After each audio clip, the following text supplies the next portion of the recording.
Hi, good afternoon. My name is Jennifer Dotson, and I'm your host for Poetry Today. And I'm thrilled to have Karian Markos with us. Karian Markos is a Greek-American poet, fiction writer, and nonprofit attorney living with her husband and 3 children in the western suburbs of Chicago.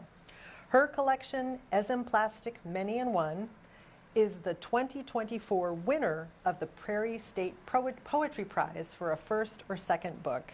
And it was published by Highland Park Poetry Press this summer.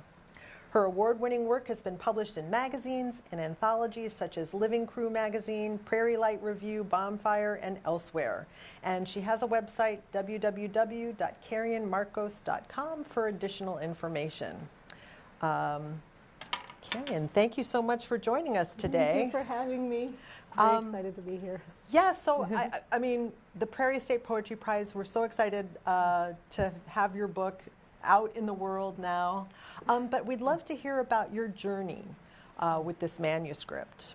You can start like how it got started, and you know what it was like to get published and all that. Well, the poems in the manuscript, they represent such a long span of time for me. A lot of the poems that were written, particularly in the sort of beginning part of the book, were written more than 10 years ago.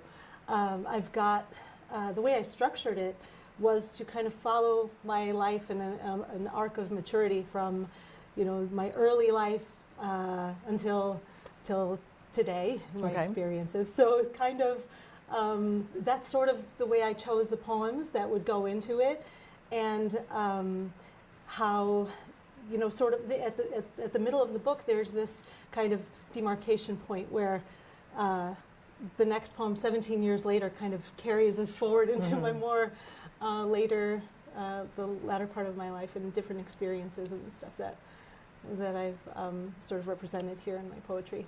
Wow. So when did you first shape your manuscript? I mean, how long ago was that? Ooh, that was in response to the Highland Park Poetry. Oh, wow. Yes. Okay. Yes, I'm I thought honored. I need a deadline. I have a large body of work, and I never really thought about organizing it until then. So wow. Well, that was a perfect serendipity.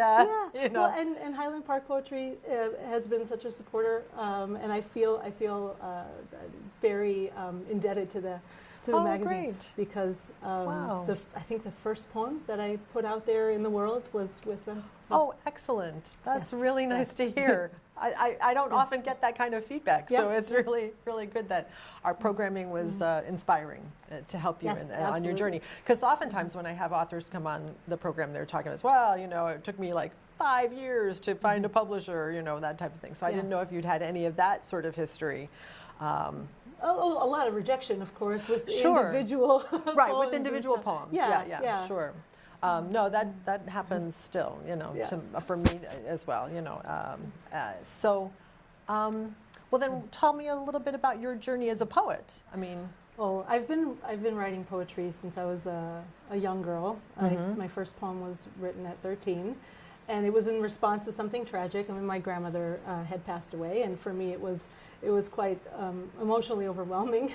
But you know, ever since then, I had a lot of support from teachers and you know, different people in my life as a young person that encouraged me to do art and poetry and pursue that as an outlet, a creative outlet for everything, you know, the soup that was going on inside. So, yeah, it was great. Well, it's interesting that you say that initial event for you was that tragedy of the loss of your grandmother. It is very, very true that often poetry really helps both the writer and the reader to cope or manage traumatic events. Absolutely. I think actually one of my early poems, not my first, but one of my early poems as an adult was in response to the tragedy of Marilyn Lemack, who killed her kids. I mean, she'd gotten a divorce and she killed her 2 kids, and I was just like, oh my gosh. And I didn't know how to deal with it, and so writing a poem about that, sort of as a Medea redo, thinking about that myth and trying to bring it into a modern perspective Yeah. was what helped me. Well, and at the time. it's wonderful that you say, you know, a lot of, I mean, we're inundated with images from the outside. Well, it's not only ourselves, but Sure. our responses to the outside world, and how you process that and put it Yeah. out into a Right. poem, particularly with myth. I really enjoy that. Yes. So, Yeah, no, fairy tales and mythology are great sources of. I mean, I feel like I've written at least 3 or 4 poems somehow referencing Greek mythology. yes. Because it's stuff you're like, that's kind of like, this is happening to me in my real life now, but that's kind of like this. Well, they are universal stories. Right. I mean, that's why they've withstood the test of time for Sure. so long. And you know, my daughter, she reads the Percy Jackson. Oh, and, right, okay. Yeah. There's another. She just was showing me this yesterday. A myth. Based on the Odyssey, an epic musical based on the Odyssey, which is just very exciting stuff. Because I mean, of course, being Greek and having that rich heritage of myth and antiquity and stuff. Yeah. When I was in Greek school, we used to learn about these things. We'd learn about and a lot of it stuck. Even though it's been a long time since I've read them. Right. Yeah. Right. So, but yeah, it's wonderful. Oh, good. It's a good source of inspiration. You mentioned in your bio that you're an attorney. Yes. Does poetry help or not so much? Is it a completely different part of your brain? No. Being concise is is important as an attorney. Okay. And actually one sort of informed the other at times. My legal work. You're trained to say what is, and be very clear, and the economy of words is important. And I think a lot of times, in poetry, that's important too. Like that precision that we have with choosing the word that we want to convey that meaning in a small package. So, Right. Yeah, and I like good. playing with words like that too. So it does, kind of go back and forth. Good. Yeah. All right, excellent. Well, since you talk about choosing the right words, maybe this would be a good opportunity for you to share a poem with our audience. Oh, okay. All right. Well, speaking of choosing words, the first word that's ever associated with us is our name. Okay. I mean, we're born. It's the first thing we're given, and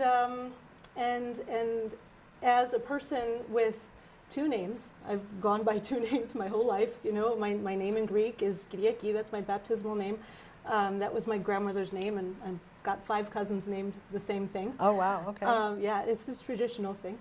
But I wrote a poem called Sunday, and it was about my parents' choice to name me. Sunday. As a kid, I wished for conformity. My name sounds like another word, what vultures call their breakfast. Marion with a K. Blaming my parents for their ignorance of English homophones is unfair. Their thoughtful creativity conceived of this mishmash for fear a Spanish rooster would awkwardly crow my real name on the first day of kindergarten. Kiriaki and Kikiriki sound awfully similar, and so abrasive to small third-generation German-Irish ears, and quite the tongue twister for a teacher. The solution? Carry and kick 6 kittens quick. Carry and kick 6 kittens quick. Carry and kick 6 kittens quick. Rolls off the tongue. My Greek name means Sunday, so I could have been Sunny. Sunny sells seashells by the seashore. Sunny sells seashells by the seashore. Sunny sells seashells by the seashore. Just as easy, and no animals were harmed. As a kid, I wished for conformity, for sleepovers and dances with boys, for ham and cheese instead of spinach and feta, for timeouts instead of flying shoes, for the freedom my ancestors coveted. The weight of my family tree was placed square on my shoulders. Its reputation was secured in a vault between my legs. Pride bedded shame, and my tangle of dual loyalties was born. 2 flags, 2 homes, 2 names. Wow. Very nice. Thank you. Nicely done. Thank you. And you really do have 2 homes. I mean, you go to Greece Yes. all the time, you know? Yeah, I try to spend as much time there as I can. So Okay. yeah, I want my kids to know the place too. So. How old are your children? I have three girls. My eldest is 15, my middle is 11, and my youngest is 9. Just turned 9 this week. Right. So, yeah. Oh, that's great. Well, I can imagine that's very important for you to share.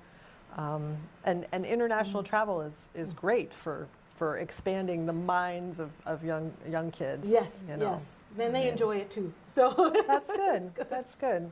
Well, you also mentioned in your brief bio that you write other types of things. So do you want to Yes. talk about some of your other writings? Sure, yeah. I'm oh gosh. I write short stories. I'm in the throes of 2 novels, and I finished a screenplay treatment, and I'm going to write a screenplay for that. Okay. And my second book of poetry. So I like to have a lot of irons in the fire, but I think I have enough irons right now. So I will finish everything. I will finish everything. This is going to be the year where I finish everything. Wow, And I'm looking forward to it. I'm looking forward to it because I really do want this to be a career for me, a second career. What is your, I mean, do you have like a writing routine or a writing process? Yes. I have a routine. I write every day. And you know, there's those moments where I'm sure you understand this. You feel kind of compelled to write, where it's like you're driving in the car, you have an inspiration, and it has to get down at that moment.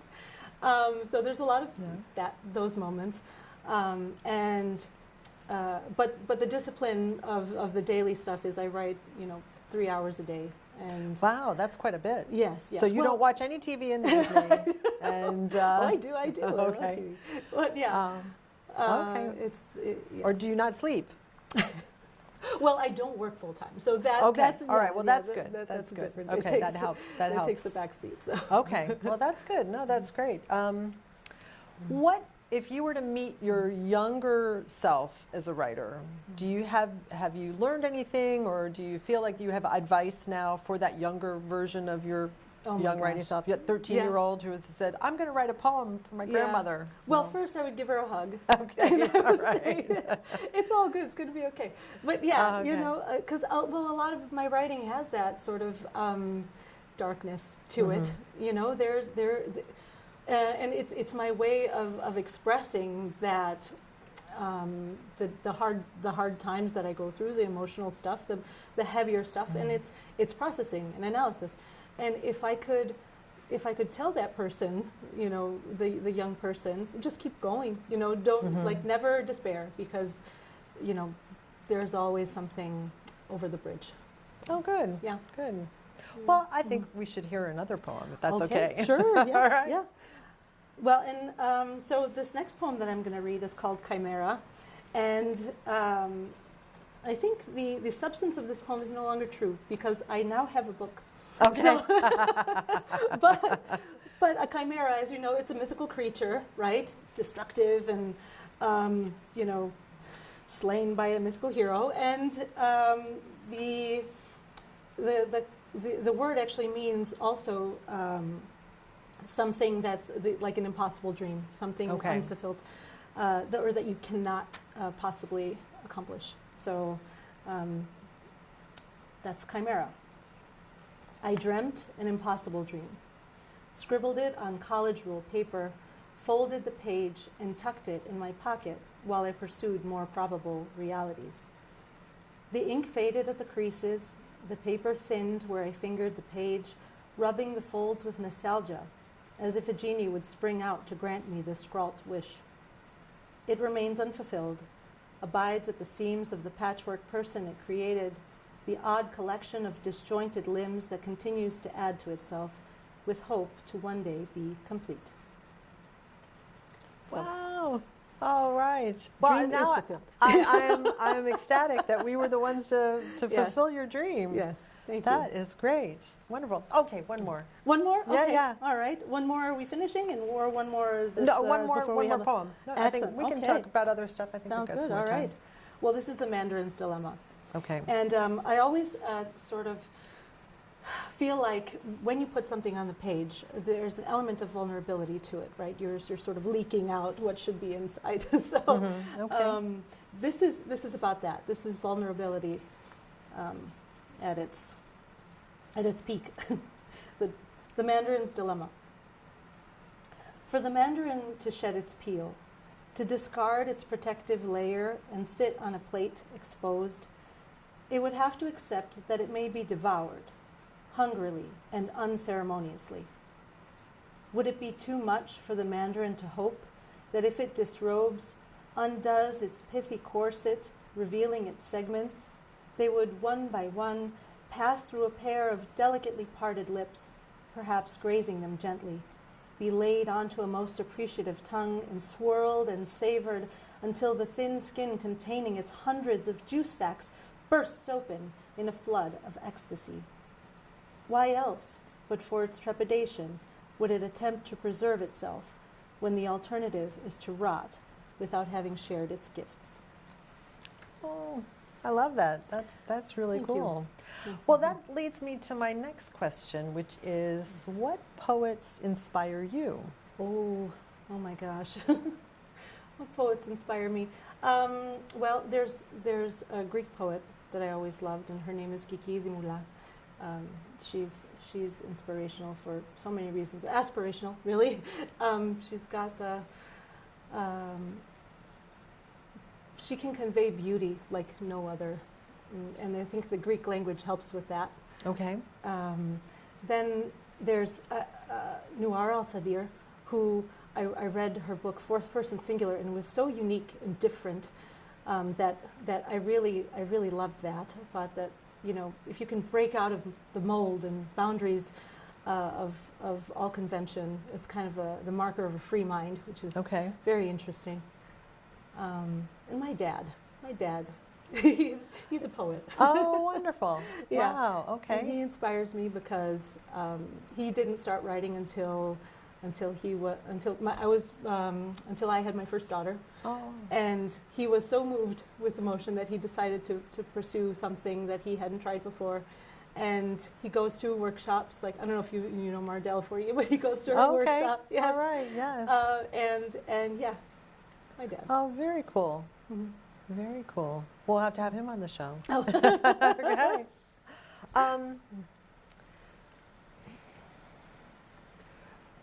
What about your process about writing individual poems? Okay.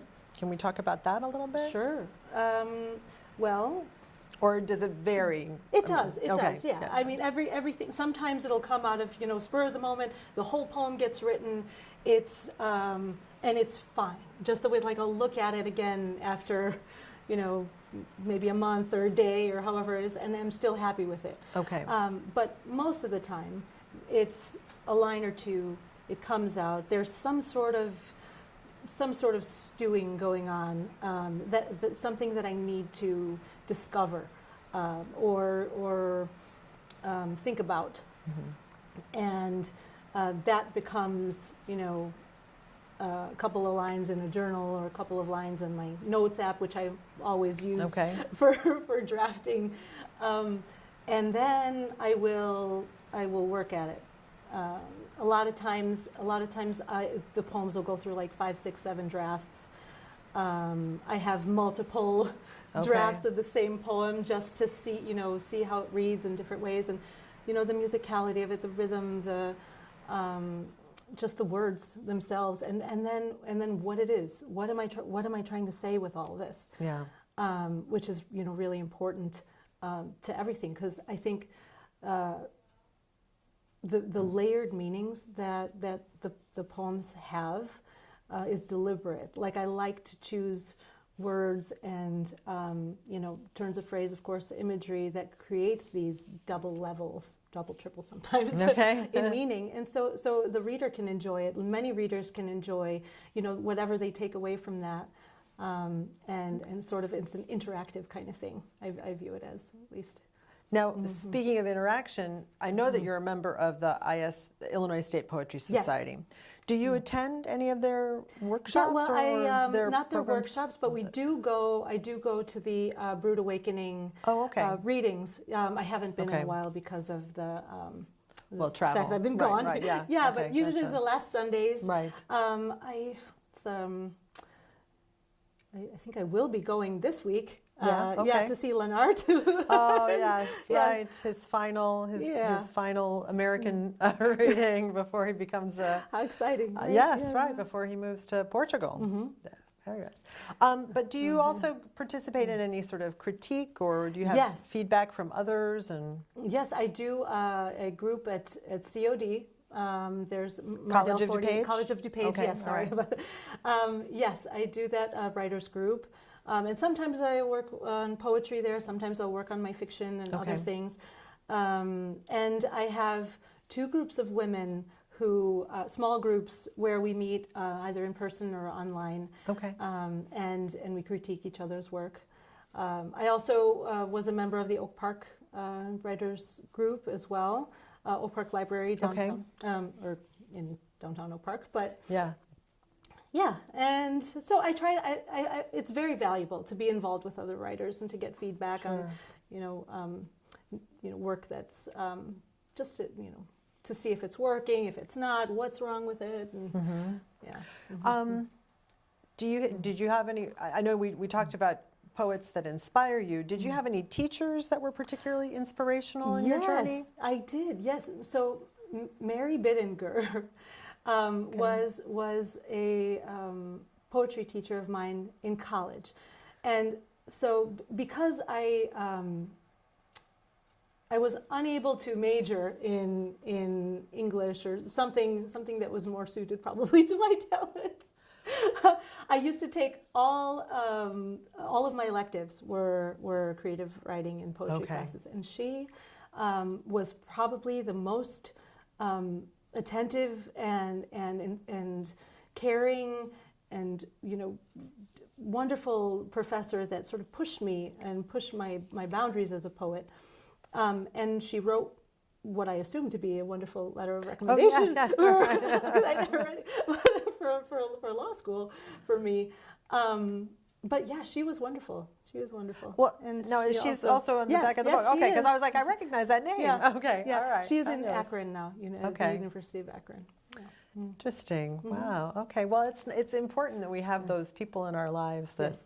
that help us evolve as writers. Yeah, absolutely. Absolutely. She was one of them. Oh, great.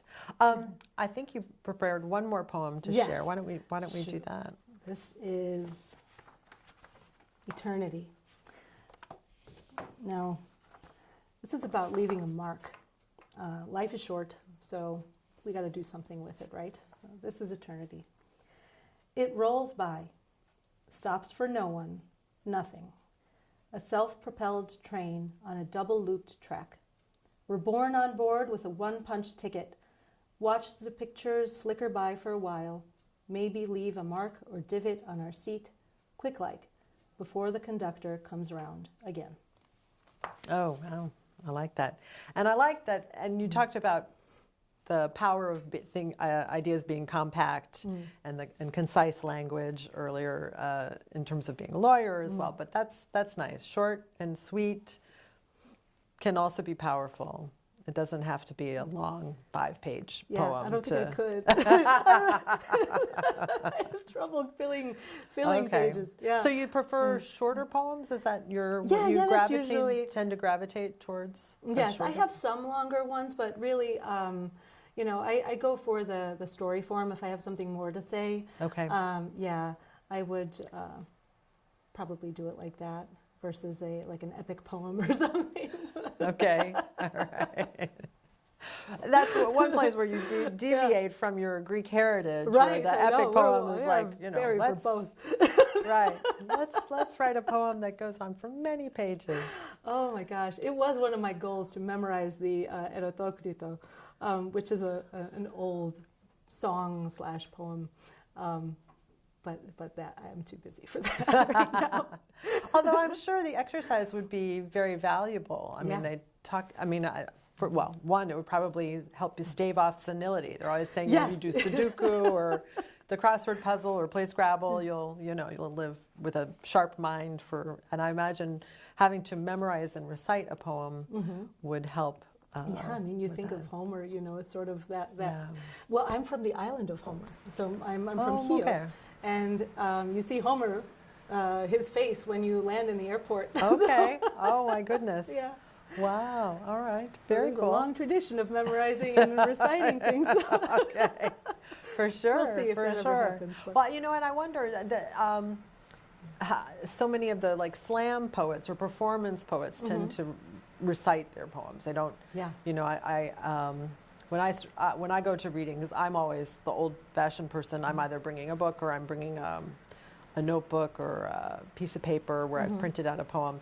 Whereas the younger generation, they whip out their phones. Yes, yes. All their poems are on their phones. And Yeah.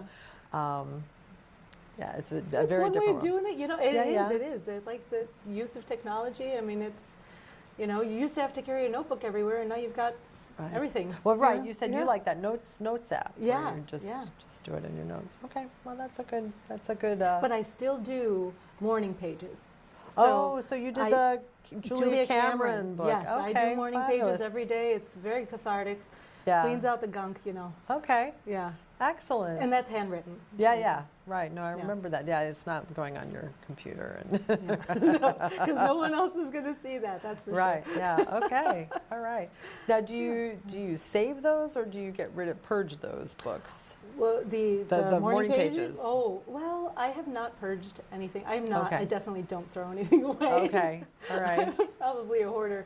Yes, but I like to keep them, even though technically you're not supposed to Right. go back to it. Right. Who knows? Okay. You know, maybe my kids would want to see my musings one day. And, Okay. Yeah. All right. You're like a little cringy, I but don't know. yeah. No, I guess I think if someone, I don't know, that maybe I should burn my journals. I don't. Anyway, but I want to make sure that our audience knows that Karian is going to be a featured poet for Highland Park Poetry upcoming on Saturday, September 14th of this year, starting at 4 p.m. The event is going to be held at Wayfarer Theater Office at 1850 2nd Street in Highland Park, Illinois. There is an open mic that immediately follows, and visit our website or our Facebook page for more details. Poets who want to participate in the open mic are welcome to bring up to 3 poems to share, but do understand we may, depending upon how many people show up, we may limit that number to fewer just to make sure that everybody has an opportunity to participate. But Karian will be featured, and she'll be at least reading at least 20 minutes of poems from her fabulous new book. Maybe a new poem that's not in the menu. Okay, Yeah, maybe. yeah, We'll okay. do one. Sounds good. I have a few. But we're so glad that you could join us today and share some insight about your experience and the manuscript. I learned a lot. I've been working with you since Yeah. January. I think that was it.